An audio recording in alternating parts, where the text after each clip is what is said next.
déjà présenté ces couteaux, mais pas comme ça en vidéo. Alors le premier, le numéro 1, c'est le couteau, le solo. C'est celui-ci. Voilà, toujours en terme, en style navette. Voilà, avec des côtes en nylon rouge. Première version, parce qu'il y en a eu plusieurs. Des marquages 4 lignes, 1 ligne. Voilà.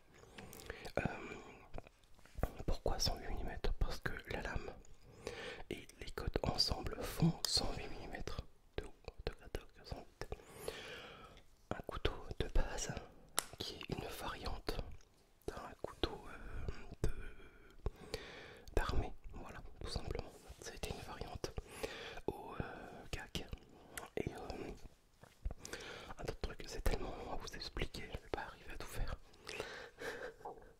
Donc, le solo, uniquement solo, seul, une lame. Ça, c'est le couteau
juger, je pense, d'avoir le tire-bouchon à l'arrière. Donc on a un dos lisse. On a un dos lisse. Voilà, tout simplement. Il ne possède ni poinçon, ni tire-bouchon. Ça c'est le modèle numéro 3. Donc je vous les présente dans l'ordre. Hop, voilà. Le numéro 3. Alors le Persinder lui est à 120 €. En général on le trouve sur eBay de temps en temps, pas énormément. À 120 €. Ouais. Non, cette année 140, je vous mens, 140 €, oui. Hop, maintenant on a le même. Donc on a le Safari Trooper. Donc couteau pareil, hein. Sauf que là en fait je vais pas vous faire le tour parce que c'est le même, mais cette fois-ci on rajoute le poinçon. Voilà, c'est le même couteau que le Pathfinder. Voilà, je vous prends les deux, je vous montre les arrières. Donc voilà, d'à côté on n'a rien. Et sur le Pathfinder, sur le Trooper, excusez-moi, on a le fameux tire-bouchon, mais lui qui fait 5 tours et pas 4. Comparé à un petit 91. Donc, attendez, hop, je vous montre la différence. Il doit y avoir un tour de plus. Oui, voilà, il y a un tour de plus. Oui, donc vous m'excuserez, à chaque fois j'essaie de pas toucher les micros. Voilà. Et on a le poinçon alésoire, voilà, qui lui d'ailleurs est affûté. Hein. Il est légèrement affûté pour tailler peut-être un petit morceau de bois comme ça, pour refaire un trou dans une ceinture par exemple. Voilà. Donc, ils sont trop beaux, je les admire mes couteaux franchement. Ils sont tellement compliqués à avoir. Et quand on les trouve, il faut pas se poser de questions, il faut les acheter. Voilà. Dans la... Bon alors, ça c'est les avions qui passent. Je m'en excuse. Alors, oui.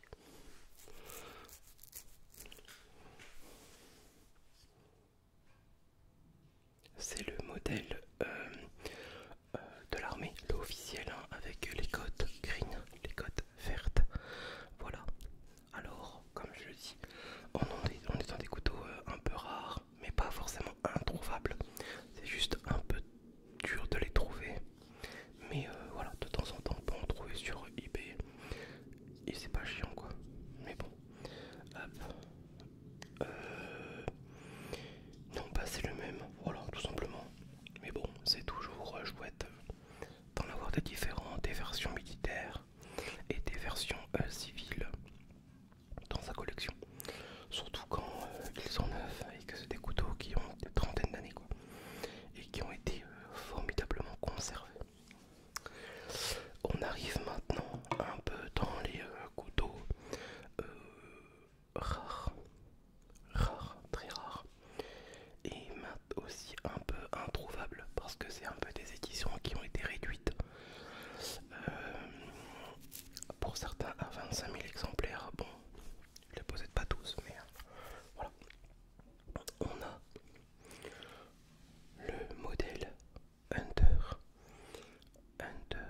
de la version civile de chez Victorinox, donc la grande lame.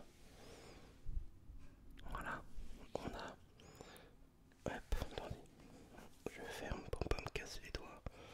Hop, on a la version toujours avec l'outil en plus, si décapsuleur, tournevis, hop, et on a dessus une lame, voilà, à dépecer, voilà, tout simplement, une lame à dépecer lisse. Alors je crois qu'il y en a quelques-uns qui l'ont en version dentelée, moi je ne l'ai pas. Après c'est des couteaux qui ne se revendent pas parce qu'ils savent très bien ce qu'ils ont dans les mains et puis voilà ils les gardent. Et c'est un couteau que j'aime beaucoup de fait de son épaisseur, on a 3 couches. Voilà. Allez, on doit être à 1,5 cm et encore. C'est pas énorme, mais c'est déjà pas mal. Voilà. Après, on a la version le Moser. Actuellement où je vous tourne la vidéo, il y en a 4 sur eBay. Et je crois qu'il y a 30 observateurs sur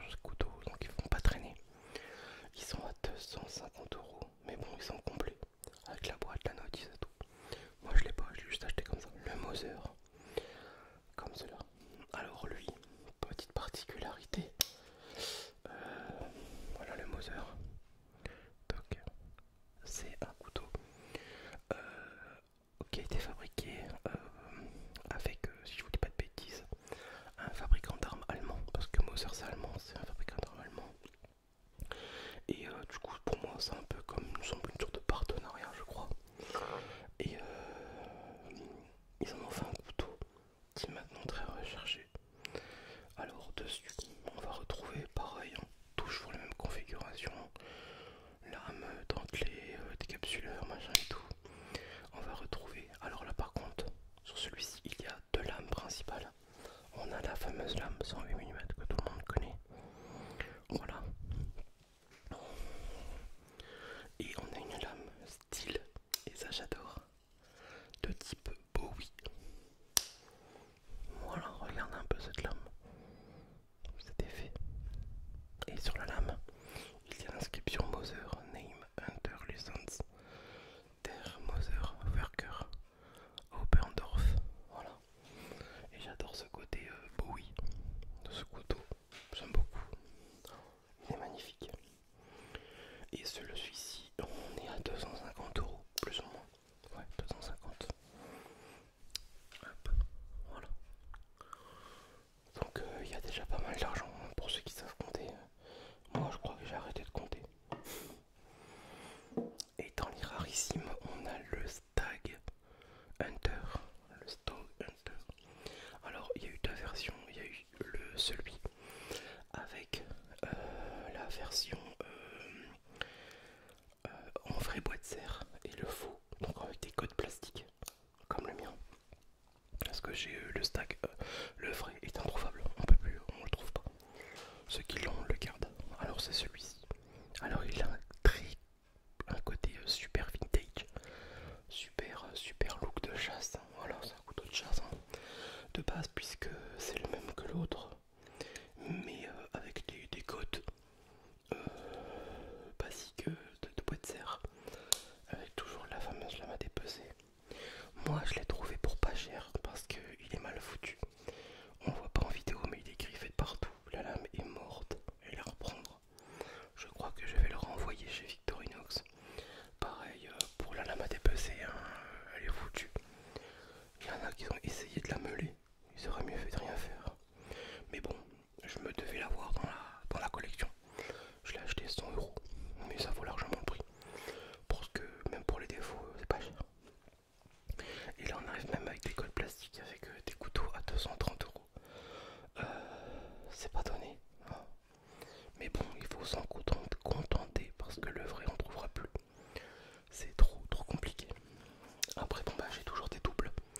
Des doubles de couteaux. Merde c'est pas celui-là. Bon tant pis. J'ai des solos en double. Oui, des solos en double. Des fois que j'achète pas cher, je les négocie à 60. Et au moins de Noël, ben, je les revends 90, 100 €. Voilà. Et ça part tout le temps, tous les ans c'est pareil. Ça me fait un petit pécule. Voilà. Hop. C'est super joli comme couteau, franchement.